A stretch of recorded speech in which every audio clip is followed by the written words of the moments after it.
We have a question from Tim. I have a question about deadlifting. I usually deadlift heavy, for me, about once a week, but I have a reoccurring problem that whenever I progress to about twice body weight for a set of 5, which is a good lift, I find I can hardly sleep that night before, often getting only 2 or 3 hours. It can also affect the following night as well.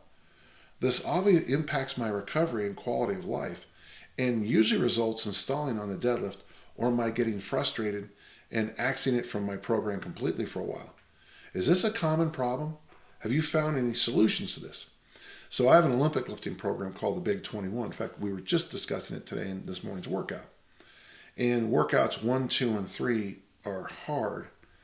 The next week, 4, 5, and 6 are much harder. And my athletes often struggle the night before with an odd kind of nervousness for the last 3 workouts, 7, 8, 9. 8's got to be the toughest because you still have one more after it. I think for short periods of time, lack of sleep is something we all have to put up with. If you have children, it's going to happen. If you decide to babysit, it's going to happen. Life is going to sometimes punch you in the face. But this is kind of unusual with deadlifting because deadlifting is generally so much more of an aggressive, high arousal, high tension kind of move. One thing I'd like you to think about, Tim, is maybe you need to practice. So it seems like with your numbers, you understand high arousal and high tension. What you might not be understanding is low arousal and low tension. I mean, do you need a hot tub the night before you deadlift? Do you need to do some meditation tapes? Do you need to, and that's one thing about meditation. It is a practice. You must practice it to get the benefits out of it.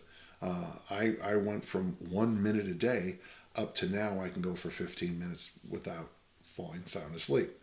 So, but I think that's the area we want to look at. I don't think it's a reps and sets thing. I'm wondering if you need to control your arousal a little bit better. If you've always been a bit of a nervous guy, maybe, I don't know, this might be an interesting thing. A buddy of mine who famously failed miserably at several Olympics, he candidly one time said, he had always had problems with pressure.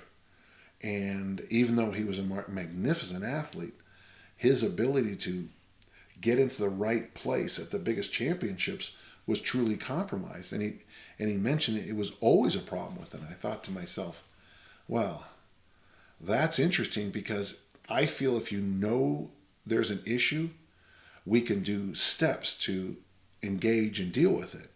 So I would like you to think, it's a little different advice than you probably thought I was going to give you, but I'd like you to look at consciously learning to be better at relaxation and maybe meditation.